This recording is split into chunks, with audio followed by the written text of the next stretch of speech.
Okay, ladies and gentlemen, Chapter 13.2. Chapter 13.2 is dealing with two proportions. We're going to do inference testing, and we're going to look at confidence intervals. Now, this first video will be approximately 10 minutes long, and then there will be another part, possibly a third part, depending upon how long I take to go through this.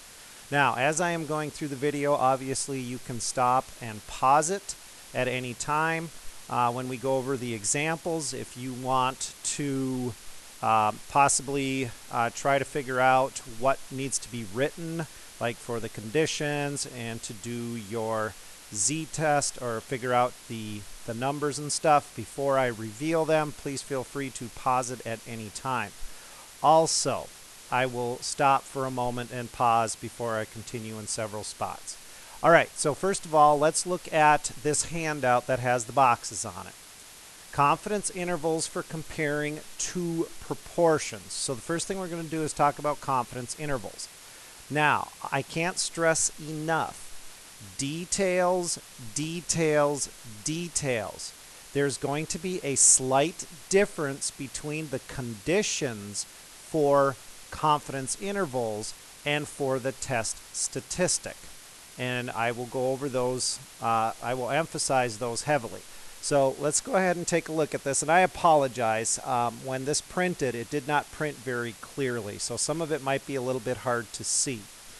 All right, remember, we're going to draw a simple random sample of size n from a population having proportion P1 of success, and draw an independent simple random sample of size n2 from another population having proportion P2 of success. So two proportions. All right, so when n1 and n2 are large, the approximate C confidence interval is P hat 1 minus P hat 2.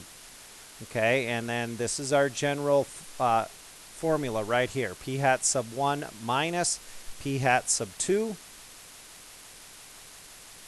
plus or minus Z star. Remember, it's a Z star because it's a proportion times the standard error.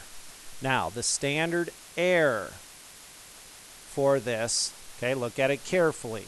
It's the square root of P hat 1 times its complement divided by its sample size plus P hat 2 times its complement divided by its sample size. So the square root of that.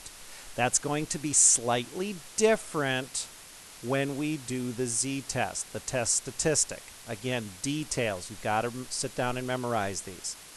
All right. Again, Z star is the critical value. Here are the conditions. Again, simple random sample, nothing different there.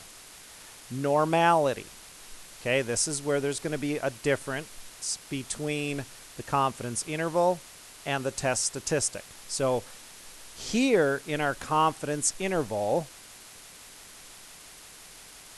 okay, the normality is n1 times p hat sub 1 and then n1 times its complement. Okay, a little bit more math here. Then you have to do the second proportion, n2 times p hat 2 and n2 times its complement. Now, this is a bit different. They all need to be at least 5. Okay? When we did one proportion, it was 10. Two proportion is 5. Again, details, details, details. Okay? All right, independence is the same. Okay, the population needs to be at least 10 times as large as both samples. So you have to do each of those. Okay, and we'll see that when we go through the examples. Again, some computer printouts. Okay, so again, here's a confidence interval of two proportions. You can see P1, P2. That tells you it's a confidence interval for two proportions.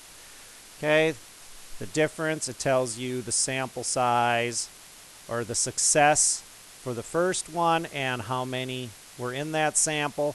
The second proportion, the successes, and how many were in that sample. Okay, it gives you the standard error. This is the lower limit, so our confidence interval, so 0.0333 0.37 to 0.3474. So that's telling us our lower limit and upper limit. Okay. Fathom, same thing.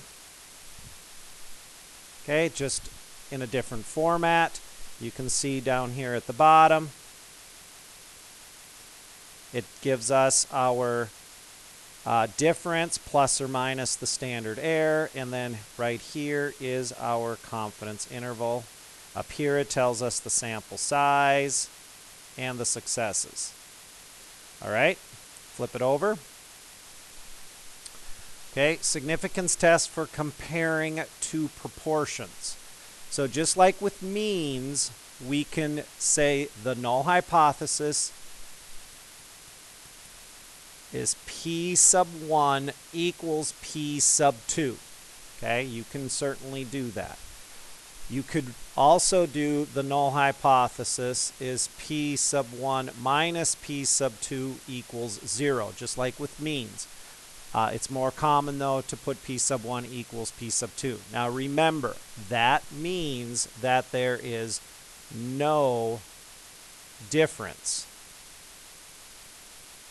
We're saying there is no difference between the proportions. Now, the z-test, okay? The z-statistic, the test, the significance test. Notice, again, I apologize for this being blurry. This is p hat sub c. This is p hat sub c.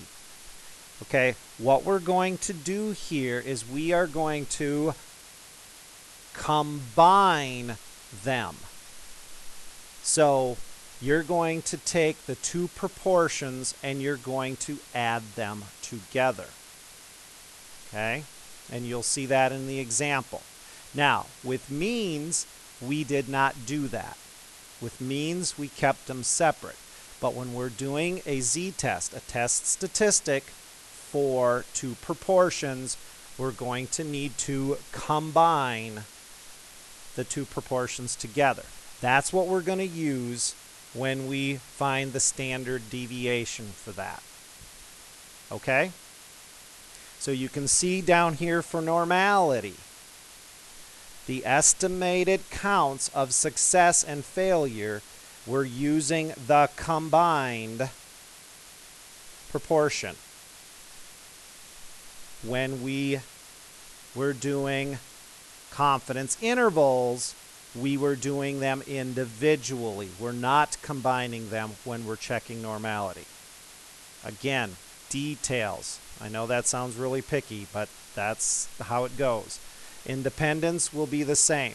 So the big thing here to keep in mind when we're doing the significance test and when we're doing confidence intervals, the normality piece is going to be slightly different. Okay? For confidence intervals, we will not combine them. We will keep them separate. When we do the test statistic, we will combine the proportions for our standard deviation. All right, and then at the bottom, you can see another computer printout of a test statistic. Okay, and don't forget, we have to always define what our P1 and P2 are. Just like with the means, we have to define them.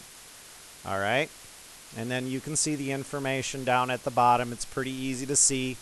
Okay, here's our z-test, our z-stat, and then here's our p-value. And if our alpha is 0.05, then this would be significant and we would reject the hypothesis.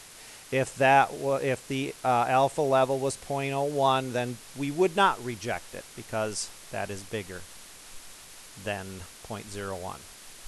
All right, that's part one of the notes. Again, I'm limited on time to put it onto Moodle, so go to part 2 to look at the test, to go through the inference toolbox.